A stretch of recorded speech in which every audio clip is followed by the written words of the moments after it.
Lembra-te, Senhor, das tuas misericórdias e das tuas bondades, que são desde a eternidade. Não te lembro dos meus pecados da mocidade, nem das minhas transgressões. Lembra-te de mim segundo a tua misericórdia, por causa da tua bondade, ó Senhor. Salmo capítulo 25, verso 6 e o verso 7. Peço a Deus nessa manhã que as suas mãos estejam sobre as nossas vidas. E este seja um dia de muitas vitórias, um dia de muitas conquistas, que nós possamos nesse dia, usarmos esse dia de 24 horas para agradarmos ao Senhor. Que a nossa vida seja de modelo e de referência para aquelas pessoas que ainda não conhecem a Jesus Cristo.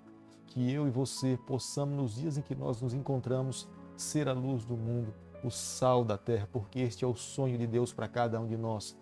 O salmista Davi, nessa manhã, no Salmo capítulo 25, verso 6 e o verso 7, ele faz uma oração. Senhor, lembra de nós segundo a tua misericórdia, a tua bondade que é eterna. Não se lembre de nós nos momentos em que nós nos envolvemos com os nossos pecados. Faça com que o Senhor se lembre de nós segundo a tua misericórdia e a tua bondade. E eu acredito que nessa manhã, este é o nosso desejo, esta é a nossa oração, esse é o nosso clamor, porque era o clamor do salmista Davi no Salmo capítulo 25, no verso 6 e o verso 7. Nós temos dedicado as primeiras horas de todos os dias pela manhã a estudarmos um capítulo da palavra do Senhor. E nessa manhã nós iremos estudar o capítulo 48, inicialmente o verso 1.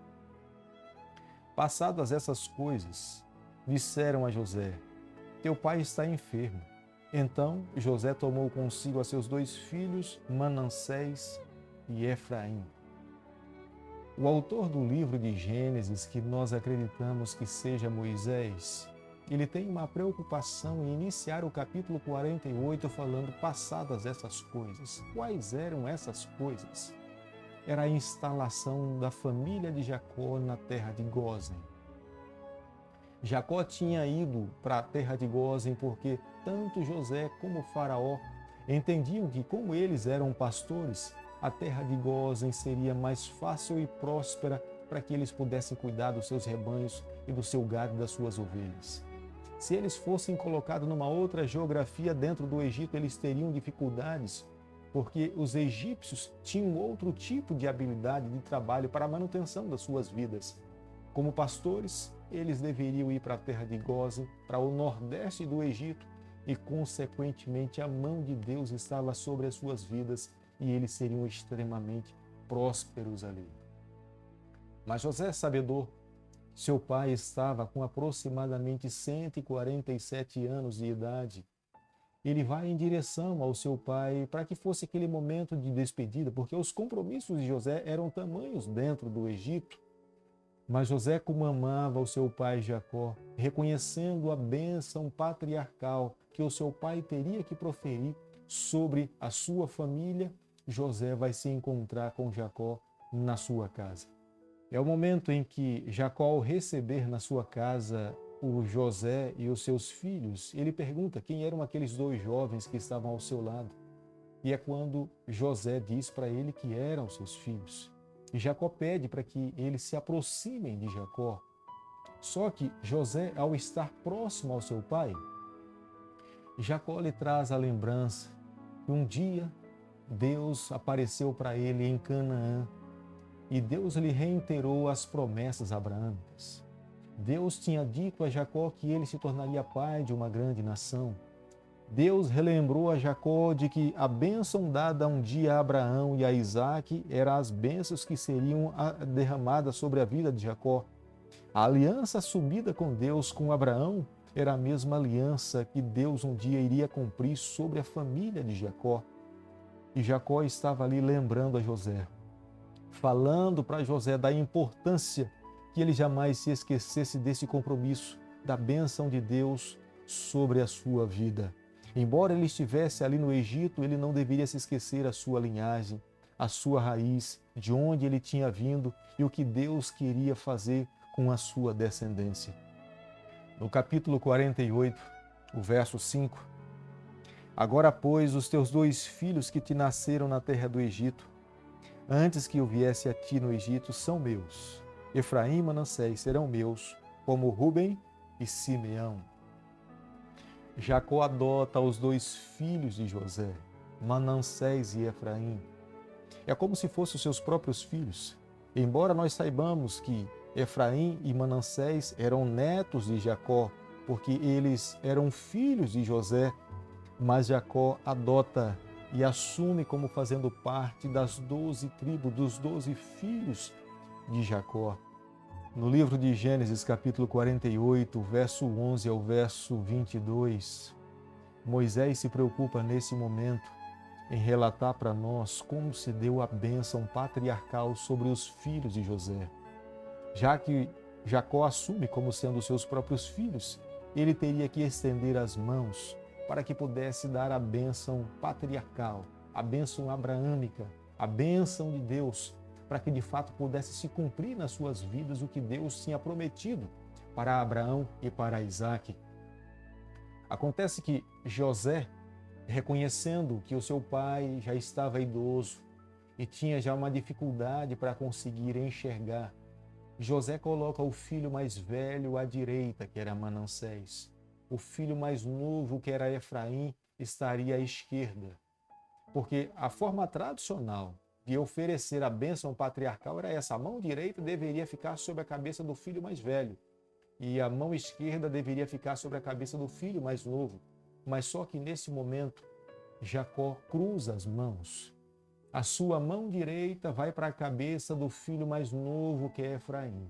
E a mão esquerda, que deveria estar sobre a cabeça do filho mais novo, vai para a cabeça do filho mais velho, que é Manassés. E por um momento, José corrige o seu pai. Mas Jacó fala: não, meu filho, Deus irá fazer de fato com que o filho mais novo se torne maior do que o filho mais velho. A descendência do filho mais novo será maior do que o filho mais velho. E quando nós olhamos para a palavra de Deus, nós vemos que aquela bênção abraâmica de fato se cumpriu. O filho mais novo, que era Efraim, se tornou muito mais forte que o filho mais velho, que era Manassés. A tribo de Efraim se tornou a tribo dominante entre as tribos do norte. Inclusive, no tempo dos profetas, a tribo de Efraim passou a ser usada para designar todo o reino do norte. E assim se cumpriu a promessa, a bênção de Jacó sobre os filhos de José, que ele tinha advogado como sendo os seus próprios filhos. Depois de abençoar os filhos de José, Manassés e Efraim, Jacó admite que já estava nos últimos momentos da sua vida, mas ele aqui traz uma declaração belíssima para nós nessa manhã.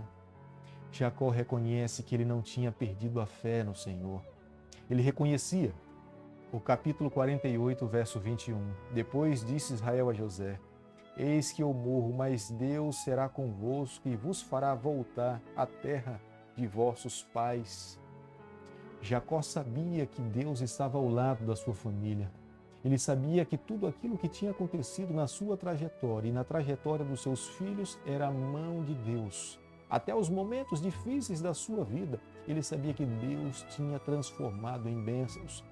Olhando para o futuro, Jacó já podia reconhecer a prosperidade, a grandeza, o pai de muitas nações, de muitos povos que Deus, de fato, ao assumir a aliança com ele, iria concretizar. Mesmo que ele não estivesse com o seu coração pulsando, mas ele sabia que Deus verdadeiramente iria cumprir com a sua palavra. E aqui estão as palavras do patriarca Jacó, que Deus um dia levaria o seu povo a estar na terra prometida, que era a terra de Canaã. Nessa manhã, eu creio que cada um de nós precisamos entender que também nós não fazemos parte dessa terra. Nós somos de uma outra pátria. Embora tenhamos que viver aqui, não sabemos até quando. Aqui nós trabalhamos, aqui nós temos moradia, nós temos familiares, nós temos emprego, mas nós não podemos nos esquecer. A nossa linhagem é de fato celestial. Nós um dia nos encontraremos com o nosso Salvador Um dia nós iremos para a nossa nova cidade, a Nova Jerusalém, cidade criada pelo nosso Deus, para todos aqueles que creram em Jesus Cristo. E tenha certeza de uma coisa, quando Ele voltar aqui a essa terra, Ele irá nos convidar pelo nosso próprio nome. Nós teremos a alegria de ouvirmos nas nuvens dos céus o nosso nome ser mencionado e estaremos com o Senhor por toda a eternidade. Se esse é o teu desejo, se essa é a tua vontade, nós a cada dia precisamos reiterar a nossa linhagem, as nossas raízes, quem de fato é o Senhor do nosso coração. Vivendo dessa forma, nós teremos a alegria de estar com o Senhor para todo sempre. Querido Pai, nessa manhã, mais uma vez, nós nos colocamos em Tuas mãos, nós entregamos a nossa vida ao Senhor. Nós queremos a cada dia, através da nossa existência, cumprir com os Teus propósitos. Fica conosco, é o nosso pedido, é a nossa oração e nós fazemos em nome de Jesus. Que o Senhor te abençoe e te guarde. Que Ele faça resplandecer o seu rosto sobre você. Que Ele tenha misericórdia de você. Que sobre você, nessa manhã, Ele levante o seu rosto e conceda a sua paz. Em nome de Jesus. Amém.